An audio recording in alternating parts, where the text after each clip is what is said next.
Bem-vindos ao Semente Digital, um podcast BCN sobre educação. Hoje o tema do nosso podcast é a avaliação, o mal necessário? O professor Marco Bento esteve à conversa com a professora Laurinda Fernandes, levantando questões sobre os métodos que hoje se utiliza para validar os conhecimentos dos nossos estudantes.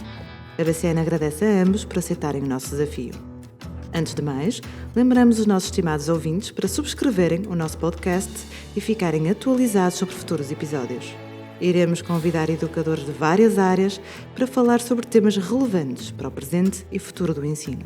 Para saber mais sobre soluções EdTech e dicas sobre tecnologia educativa, visite bcnsistemas.pt ou a nossa loja bcnonline.pt. Bom, sejam então bem-vindos ao episódio 4 do podcast Semente Digital. Hoje vamos falar sobre avaliação. Para isso convidamos a professora Laurinda Fernandes, a quem eu desde já dou as boas-vindas e agradeço muito a sua presença para falar sobre este tema. E começava por questionar quem é a professora Laurinda Fernandes. Ora, muito bom dia. Eu agradeço o privilégio e a responsabilidade que me dá de poder responder a tantas inquietações. Eu sou professor de português no ensino secundário. Licenciei-me em Línguas e Literaturas Modernas, na variante de Estudos Portugueses e Franceses, pela Universidade de Porto. Já atingi 40 anos de serviço, é verdade. E continuo entusiasmada com a minha profissão. Sou daquelas professoras que, há 40 anos, iniciou o ensino antes de concluir o curso. E fui aprendendo, ensinando. Em 2017, depois de muita formação, decidi enverdar pelo mestrado de Ciências de Educação, na especialidade de Tecnologia Educativa. E porquê que o fiz? Porque entendi que fazia sentido eu ser melhor professora. Não é que eu não fosse, no meu entender, uma boa professora. No entanto, com a formação que fui realizando, compreendi que deveria apetrechar-me de outras ferramentas que pudessem ajudar-me a enfrentar os novos desafios da escola. Uma escola do século XXI. Professora Laurinda, já agora, até pegando nesse testemunho, e embora não esteja aqui no nosso guião, mas o professor é um inquieto, ou deveria ser um inquieto, não é? E essa inquietude a busca por saber mais, isso que é aquilo que nós muitas vezes pedimos aos alunos. Esse é um excelente exemplo daquilo que deve ser uma atitude ética e profissional de um professor, não é? Essa busca de saber mais para, na verdade, sermos mais eficazes no nosso trabalho, não é? Completamente. Concordo consigo, e foi exatamente isso que me levou a compreender. Aliás, num evento que o Marco desenvolve e organiza todos os anos, que é o SuperTabi, tive ali uma espécie de revelação, por que não dizê-lo? E, efetivamente, o professor deve preocupar-se e ser um inquieto, um irrequieto, no sentido de poder, precisamente com o seu exemplo, mostrar aos alunos que tudo é possível, desde que se preocupe, faça uma reflexão sobre aquilo que desenvolve. E a reflexão que eu fui fazendo entre 2016 e 2017 foi precisamente que faltava-me qualquer coisa. E esse qualquer coisa conseguiu através do mestrado, mas com outras formações paralelas que me foram apetrechando ferramentas que eu hoje considero que foram absolutamente indispensáveis para aquilo que eu sou hoje enquanto professora. Desse ponto de vista, porque na verdade o que estamos a fazer é uma reflexão ou uma avaliação, também do nosso percurso profissional, E trazendo para aquilo que nos traz aqui a este quarto episódio, o título tem aqui um tom provocatório, porque quando falamos de avaliação, nós chamamos-lhe a avaliação se é um mal necessário. Há duas questões aqui que podem ser provocatórias. Primeiro, a questão do mal, não é? E este olhar negativo sobre o processo de avaliação, e sobre a necessidade de o fazer, não é? E eu gostava que comentasse estas duas ideias. Em primeiro lugar, eu penso que é primordial distinguir avaliação e classificação. De facto, nas escolas, eu própria, que me profissionalizei em 1989, fui levada por aquilo que é a prática diária, o espírito diário nas escolas, e que é transversal às escolas, à sociedade, aos pais, aos alunos, confundir avaliação com classificação. Avaliar é ajudar, é corrigir o aluno para que ele tome consciência do erro e, dessa forma, possa melhorar e avançar na sua aprendizagem. Então, é um processo pedagógico, não é? É um processo absolutamente pedagógico. E na pedagogia, no sentido mais lato da palavra, porque o feedback do professor, quando é bem dado, vai ajudar o aluno a melhorar na sua aprendizagem, porque o professor é um orientador. O professor é aquele que sabe mais e, como tal, deve orientar o aluno com as palavras de positividade, com as palavras de incentivo, mas também com um feedback cirúrgico, que vai ajudar o aluno a compreender onde ele pode encontrar a resposta para aquele erro que deu. E mais, desmistificar a ideia de que errar é mau. Não. Aprendemos com os erros. Aquele que nunca erra, já não tem mais nada a aprender. A escola deixou de ter espaço para o erro, não foi? É muitas vezes o erro. O aluno sente-se mal, o aluno crucifica-se porque errou. Mas nós, é mau. professores, também não crucificamos?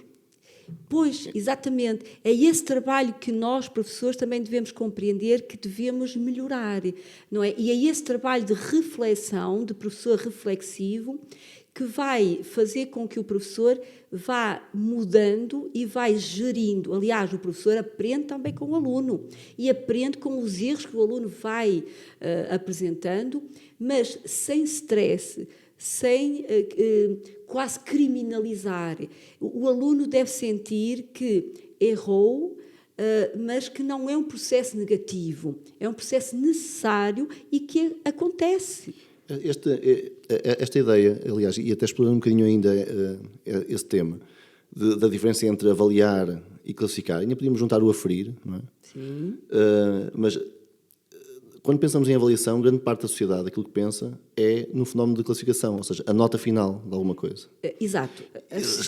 Estará isso, e até porque a Laurinda é professora do secundário, será que isto é até uma imposição quase que genérica, ou generalizada, se calhar, daquilo que é o acesso ao ensino superior e a questão dos exames nacionais, e isso depois vai, na verdade, vai-se disseminando por todo o sistema de ensino? Efetivamente, na sociedade, e a escola está integrada na sociedade, há a cultura da nota. A cultura da nota, e é legítimo os alunos, por tradição, almejarem o melhor resultado. Isso é legítimo, mas também é cultivado. E é isso que eu procuro combater diariamente, e aquilo que eu cheguei à conclusão de que ser professor é científico, é rigoroso e é cada vez mais uma exigência que se apresenta ao professor, porque ele deve procurar que o aluno aprenda, atinja bons resultados, sem, no entanto, criar nele o stress e a pressão da nota. Eu digo aos alunos, tudo é para aprender, nem tudo é para nota. E isso eu não inventei. Eu li um livro maravilhoso de um jovem professor que faleceu com 27 anos, e que escrevia um diário entre 1949 e 1951, eu repito, 1949 e 1951, que é Sebastião da Gama. Eu já tinha ouvido falar desse diário e que não existe neste momento à venda. Eu fui buscá-lo à biblioteca da escola, que felizmente o tem, e eu aconselho a leitura a todos os professores, a todos os alunos e a todos os pais. É um testemunho maravilhoso que nos conforta e que nos explica que os instrumentos que nós usamos para fazer a recolha de informação, para a tal avaliação do aluno, têm de ser preparados, pensados, de maneira a que o aluno possa aprender e possa atingir também determinados valores, mas sem que ele se sinta pressionado. Eu tenho alunos que, em algumas disciplinas, se sentem tão estressados que às vezes é preciso retirá-los da sala, porque são aqueles alunos que querem atingir 20 valores em cada teste. E já agora, isso de valores nos testes, isso é uma invenção. É uma invenção porque os valores só aparecem na pauta. Os valores são aquele resultado que foi obtido a partir da média dos instrumentos, e cada instrumento para avaliar cada domínio, e depois a média desses instrumentos para cada domínio vai dar um indicador ao professor, que depois terá de fazer um exercício de juízo de valor, de maneira a incluir o empenho e o desenvolvimento da aprendizagem do aluno dentro do aluno e não comparando alunos com alunos. Mas temos presente que grande parte, e podemos falar de professores, pais, alunos, valoriza um instrumento em relação a muitos outros, não é? Ou seja, nós temos uma multiplicidade de instrumentos que até gostava que os pudesse clarificar de alguma forma, mas nós valorizamos muito o instrumento teste de avaliação, não é? E essa valorização é feita de tal forma, daí a tal pressão que falávamos há pouco, é feita de tal forma que provavelmente vamos assumir que é a média de um conjunto de apenas desse instrumento que depois valorizamos a questão da classificação e classificamos o aluno. E isso é extremamente penoso para o aluno e para o professor, porque significa que todo o resto do trabalho que fez durante o ano é como se não tivesse valor, bastaria vir fazer o teste somativo, chamamos assim. Portanto, que instrumentos é que nós temos mais disponíveis? É essa a questão. Que outros instrumentos, que outros métodos de avaliação podemos usar para, na verdade, diluir essa pressão sobre esse instrumento que é tão, valorizado? Pronto, tem toda a razão. A questão é, e por isso é que eu defendo tanto a formação do professor. O professor deve evoluir com a própria evolução da sociedade. Neste momento, o aluno não pode ficar focado e limitado à avaliação sumativa. Ele aprende diariamente, e foi isso que eu aprendi muito na leitura desse diário de Sebastião da Gama. É diariamente que o aluno deve mostrar e demonstrar a sua capacidade, mas também porque o professor tem de preparar estratégias que possibilitem precisamente que o aluno aprenda diariamente e que não seja apenas no dia da avaliação ou o momento da avaliação sumativa que ele deve fazer o seu esforço. O esforço deve ser diário, mas para isso o professor tem de preparar essas estratégias. Aquilo que eu defendo e que eu desenvolvo, neste momento tenho 4 turmas do 12º ano de português, alguns alunos irão a exame, e independentemente de eles irem a exame ou não, eles estão avaliados de forma triangulada, isto é, eles têm de realizar tarefas individuais, que são sempre formativas e que poderão ser também sumativas. Têm de cruzar também com elementos, as tais recolhas de informação em pares, mas também em grupo. Isto quer dizer que nós vamos aqui triangular as diversas perspectivas que o aluno possa desenvolver e que ele possa também demonstrar diversas competências e que não sejam penalizadoras, porque se, por um lado, o aluno tem alguma fragilidade em determinados aspectos, ele possa complementar e possa desenvolver outras competências e outros momentos de avaliação que possam permitir ao aluno de aprender, mas também de demonstrar capacidades que não poderia demonstrar no tal teste tradicional. Para já, neste momento, o teste tradicional é impossível, sobretudo no que diz respeito a português. Muito simplesmente porque os alunos têm de ser avaliados conforme defende o Decreto-Lei 54 e 55/2018, que é o desenvolvimento da avaliação por domínios. Se em português nós temos 5 domínios, o aluno não tem, e o professor também, não tem alternativa senão fazer umas avaliações sumativas que servirão para a classificação de forma compartimentada. E já não pode haver um teste inteiro para 200 pontos. Isto também é importante desmistificar. Cada domínio é para 100 ou 200 pontos. E, portanto, quando o aluno diz eu tirei 17 valores num instrumento, eu corrijo, eu digo, tu não tiraste 17, tu tiraste 170 pontos. Porque não foi na pauta que apareceu esse valor. Portanto, e isso é um caminho que ainda teima em não ser feito. Que tipo de instrumentos é que podem ser usados para fazermos um processo de avaliação mais amplo ao aluno? Ou seja, além do teste, o trabalho de grupo, portfólios, que sugestões é que... Os meus alunos são sempre desafiados para realizar produtos ou de vídeo, ou um site, ou uma revista digital. E eu procuro que o digital, que é uma realidade fora da escola, esteja intrinsecamente ligado com toda a naturalidade no processo da aprendizagem e do ensino.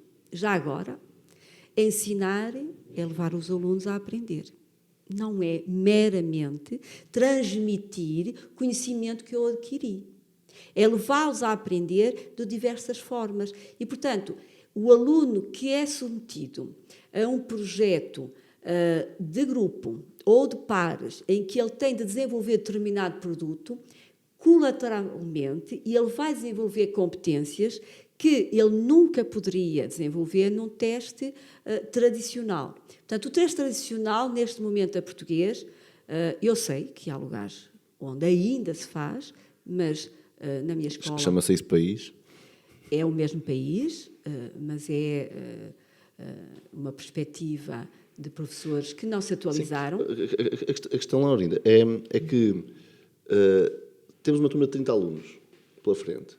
E a mim parece-me, e é isso que eu gostava também de que refletíssemos juntos, que com 30 alunos o instrumento mais simples, porque tira trabalho ao professor em termos de feedback, não é fazer o teste de avaliação. Não é? Porque outra tipologia de instrumento, como as que foram dadas como exemplo, obriga o professor a um trabalho, obriga a fazer um feedback muito mais próximo e muito mais constante. Algo que o teste, aquilo implica depois passar a fazer umas noitadas para corrigir os tais 30 testes, mas só faz isso depois, se calhar, no mês seguinte. Estou a ser mauzinho? Ora bem, para já, o teste, a primeira maldade é também para o professor, porque eu tenho 115 alunos, tenho 60 anos e já me custa, confesso. Agora, o que é que eu faço? Uso de inteligência e uso muito de criatividade. O professor deve ser criativo de maneira a que o aluno sinta que está a ser avaliado e que o sinta de uma forma menos penosa possível. Eu tenho consciência de que a forma como eu avalio os meus alunos para obter informação os deixa, às vezes, desarmados, porque eles quase que sentem que não precisam de estudar. Porquê? Porque durante a aula eu começo por organizar o espaço da sala. Os meus alunos raramente me têm de frente, e eu tenho turmas muito grandes. A escola onde eu leciono é uma escola muito procurada e tem turmas muito grandes. A minha turma mais pequena tem 27 alunos e a maior tem 30. E é evidente que, quando o professor chega a uma sala com 30 alunos, está perante uma multidão de alunos, assusta-se logo. E quando há colegas que dizem, eu tenho 32, tenho 31, não é por ter mais um ou menos, ou porque quando tem 27 alunos já tem uma multidão de alunos à frente. E aquilo que eu verifiquei quando fiz a minha investigação em 2017, 2018, foi precisamente que, quando eu reorganizo a sala em ilhas, em grupos, eu não sinto esse peso de ter tantos alunos. E isso já deixa de assustar. Se eu organizar a sala em grupos, eu tenho grupos de 3 e 4, isso quer dizer que eu tenho, em vez de 30 testes, 30 tarefas para corrigir, eu vou ter 7 ou 8.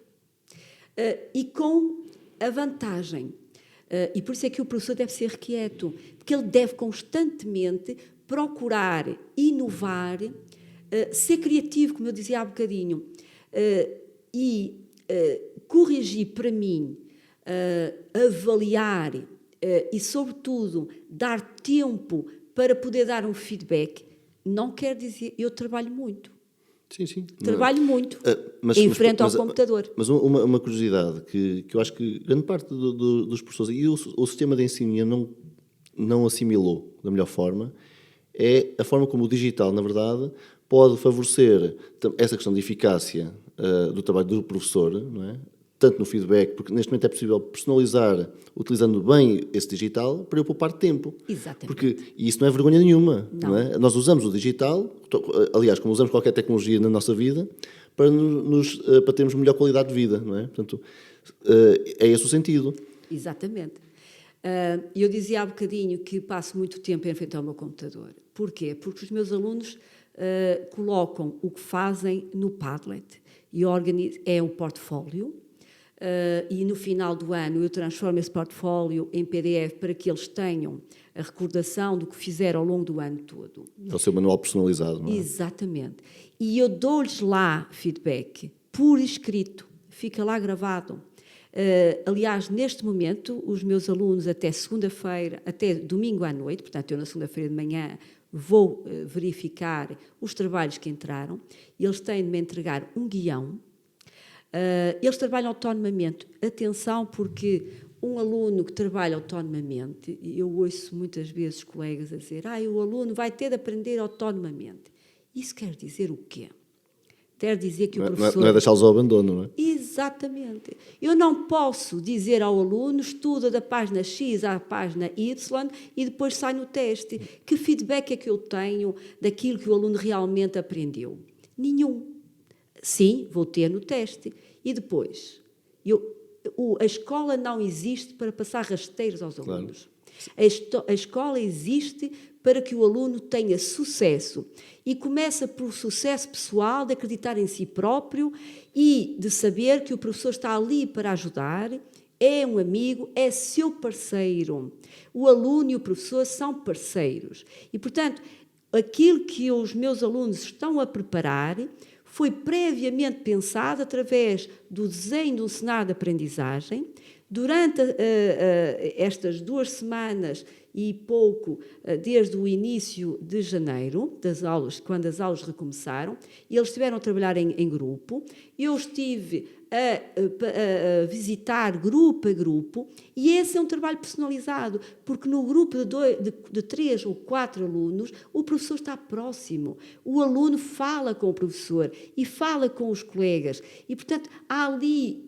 Portanto, quando há bocadinho me perguntava, então, mas uma sala com 30 alunos é de facto uma multidão, mas se eu for grupo a grupo, junto deles, eu estou perto deles e, portanto, eu estou no ensino personalizado. E, na verdade, há aí um processo de tutoria também entre os próprios pares. Também, claro, porque e eu digo-lhes sempre que eles levantam a mão e pedem a minha ajuda e fazem perguntas, e a primeira coisa que eu pergunto é: e já falaste dentro do grupo?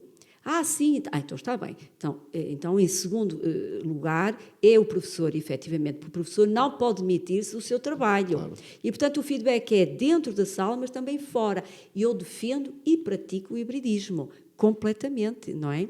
E, portanto, eu dizia que, entretanto, eles receberam não só um cenário de aprendizagem que os orientou, e eu própria estive presente, dentro e fora da sala, uma vez que eles enviam para o Padlet tudo o que fazem, e eu posso dar o feedback, mas também tem uma rubrica que foi negociada com eles, e eles têm plena consciência. O que é que são rubricas? Só para quem nos ouve ficar clarificado. Olha, as rubricas, eu não conhecia esse conceito. Foi numa formação, mais uma formação. Em 2020, a minha escola, com outra escola do Conselho de Vila Nova de Famalicão, acedeu ao convite para realizar uma formação no âmbito do projeto Maia. E então eu fui uma das 10 professoras da escola a ser convidada, aceitei obviamente com agrado, já tinha ouvido falar e, portanto, quando nós ouvimos falar de algumas situações que são polémicas, nós devemos inteirar-nos e compreender por dentro. Foi um privilégio.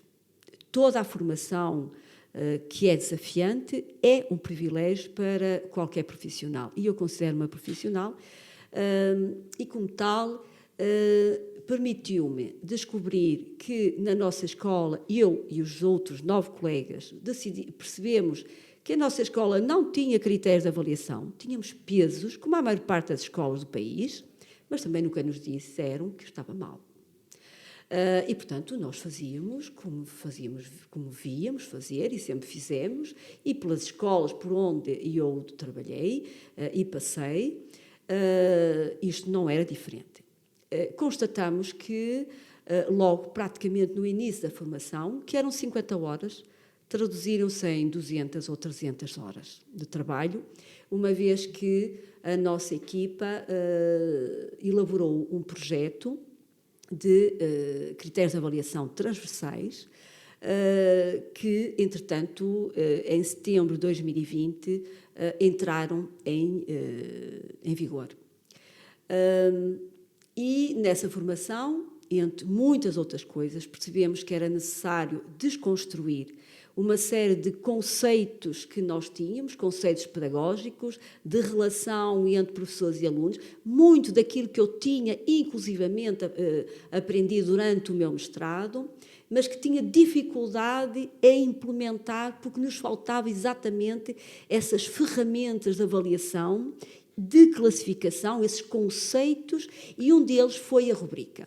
A rubrica, que é uma ferramenta poderosa, rigorosa e mais justa, que permite ao professor e ao aluno de saber que critérios, com descritores, exatamente aquilo que se espera do aluno, aquilo que o aluno sabe que vai ter de atingir e que ajuda o aluno a fazer uma melhor aprendizagem e ter uma classificação, repito, uma classificação justa, mais próximo daquilo que ele é capaz de fazer.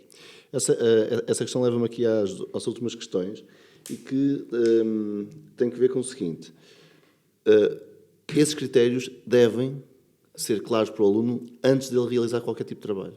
Ou seja, essa relação em que eu exponho claramente e debato e co-construo, não é? Porque é um processo co-construído entre o professor e os alunos, desses critérios de avaliação pelos quais eu vou ser medido naquele trabalho. Concorda? Completamente. E eu há bocadinho falava da parceria. É uma palavra que eu fiz questão que ficassem nos critérios do meu agrupamento. O professor e o aluno são parceiros. E da mesma maneira que o aluno aprende com o professor também aprende com o aluno. E eu aprendo sempre quando eu desenvolvo uma estratégia e verifico que é necessário reajustar. E quando nós preparamos uma rubrica, o aluno sabe de antemão, e os pais que queiram acompanhar o processo. O que é esperado? O que é esperado dele. Aliás, eu cheguei a ouvir colegas a dizer, mas agora os alunos vão tirar todos 20. E qual é o problema? Exato. Se o aluno atinge aquilo, ótimo. Os objetivos que eu propus que ele atingisse, infelizmente não tenho todos os alunos a atingir o 20 na pauta. Agora... O que significa que, na verdade, até estamos a atribuir aqui uma questão de compromisso entre o professor, o aluno, o conteúdo e todo o seu processo de aprendizagem. E esse compromisso é fundamental, não é? Um compromisso entre duas partes. Há uma corresponsabilidade entre o professor e o aluno.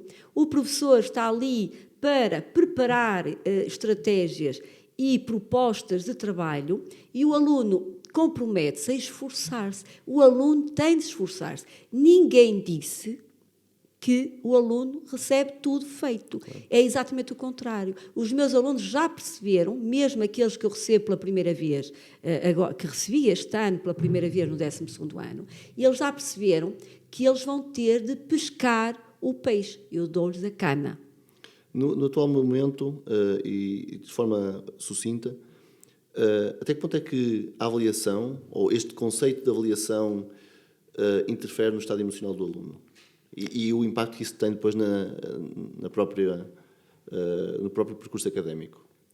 Olha, eu diria que nós temos de acabar com essa ideia de que há alunos excelentes e alunos que não são excelentes.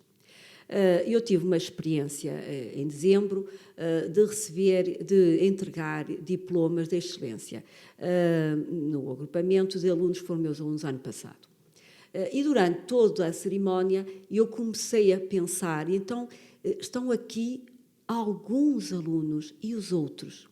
A questão é, e eu cheguei à sala no dia seguinte das diversas turmas e pensei, eu vou propor aos meus alunos que façam no final do ano um trabalho onde eles possam mostrar que também são excelentes.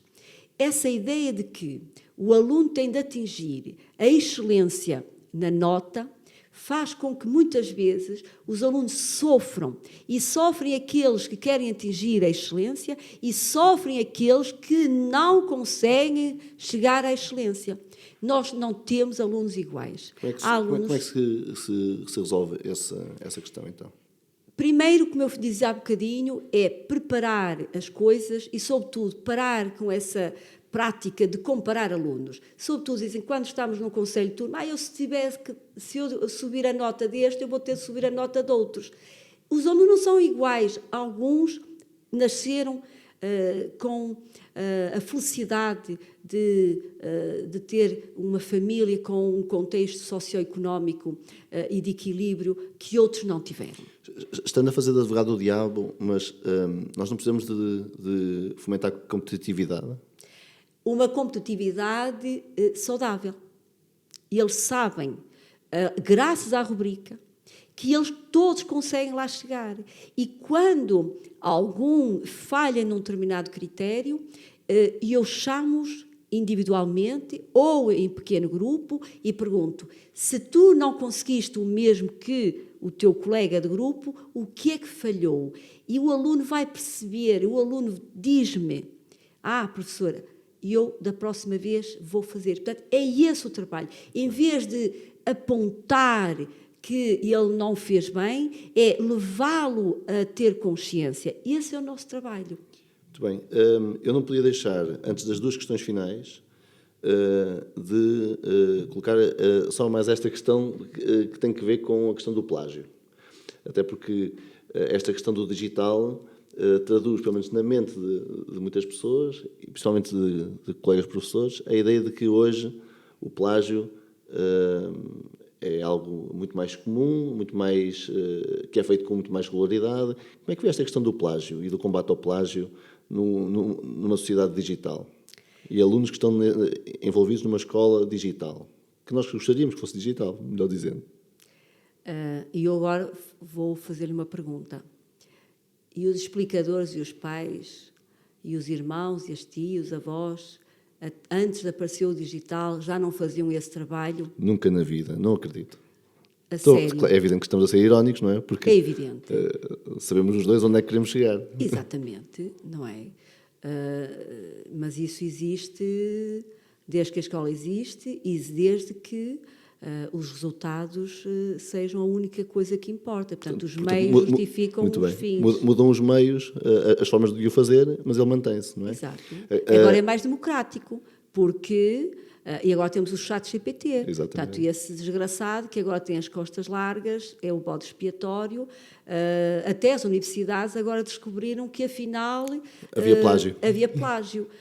E que todas as teses eram redigidas pelos próprios candidatos. O que é curioso, e temos aqui no podcast essa menção, é a ideia de que o plágio combate-se com multiplicidade de instrumentos. Evidentemente, o cruzamento, a diversificação, que é aquilo que eu defendo e pratico, e os alunos até nem sentem que estão a ser avaliados. E eles fazem as coisas tão naturalmente, são tão desafiados, que eles entram na voragem daquilo que eu lhes vou propondo, que não é fácil, eu sei perfeitamente. E o mais interessante é eles brilharem, porque nós temos a obrigação de os porem a brilhar e de os levar a desenvolver competências que eles desconheciam que tinham. Muito bem. Para encerrarmos, quais são os desafios que nos reserva a educação? Olha, em primeiro lugar, e retomando as ideias do professor António Sampaio da Nova, que eu ouvi em 2019 no evento que tu organizaste, na Maia, o Supertabi, e ele disse que os professores tinham de se transformar, tinham de acompanhar e tinham de perceber que são profissionais. E essa profissionalidade é um professor reflexivo, sensível, disponível, flexível e receptivo à inovação e à novidade. Caso contrário, podem ser substituídos. E, portanto, o professor, e isto tem a ver com aquilo que eu entendo ser o perfil do professor, que é ter duas qualidades fundamentais, que é a capacidade de ser flexível e a capacidade de ser humilde e reconhecer que não sabe tudo. Quando em 2017 iniciei o percurso do mestrado, eu achava que sabia tudo e que sabia muito, pois eu confesso que em 2023, quanto mais formação eu faço, e não é uma formação porque eu preciso ter horas. Eu já estou há 4 anos no 10º escalão, não é uma sorte, como às vezes colegas dizem. Não, eu trabalho há 40 anos e não facilito. Talvez seja das professoras que mais formação faz na escola, por aquilo que eu ouço a minha gestora quando recebe os meus certificados, mas faço com gosto e faço porque sinto que é necessário. Portanto, o grande desafio é essa consciência de que que um professor é reflexivo e que reflete sobre a sua prática e, para isso, precisa de ter um desenvolvimento profissional ao longo da vida. Obviamente. A novidade e a mudança, a transformação da sociedade entra pela nossa sala dentro diariamente. Não é todos os anos, quando temos novas turmas, é diariamente. E se eu não acompanho os meus alunos, eu devo estar à frente. Nesta próxima semana, já estive a preparar um cenário de aprendizagem, os meus alunos vão trabalhar a literatura com a inteligência artificial, de forma ética, responsável e com sentido crítico. Então vamos ver o que é isso de usar as ferramentas com inteligência artificial no 12º ano para a abordagem dos contos do século XX. Muito bem. O que é, para si, ser professora? É um privilégio. Telegraficamente. Normalmente, esta questão no podcast é dita numa palavra, numa frase. Ou seja, assim, de forma sucinta, o que é ser professor? É uma grande responsabilidade e é uma missão social. Muito bem. Quero uma vez mais agradecer, o privilégio foi nosso. Encerramos este podcast, este 4º episódio. Nós tínhamos aqui assunto para mais 2 ou 3 episódios. Aliás, fica aqui um convite futuro para nós retomarmos aqui a questão da avaliação, porque é sempre uma questão que tem muitas variáveis, e por isso agradeço uma vez mais a presença. Acompanhem-nos no episódio número 5 do podcast Semente Digital. Até à próxima.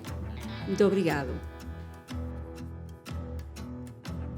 E para todos os nossos ouvintes, obrigada por se juntarem a nós no podcast Semente Digital da BCN. Não perca o próximo episódio em que iremos falar sobre espaços de aprendizagem ativa. Como podem os ecossistemas digitais do século XXI ajudar os alunos no processo de aprendizagem? Será que os equipamentos e o mobiliário ajudam a tornar a aula mais envolvente? Para nos dar algumas respostas, iremos juntar à conversa o nosso anfitrião, o professor Marco Bento, e o próximo professor convidado, que é especialista nesta área. Até à próxima!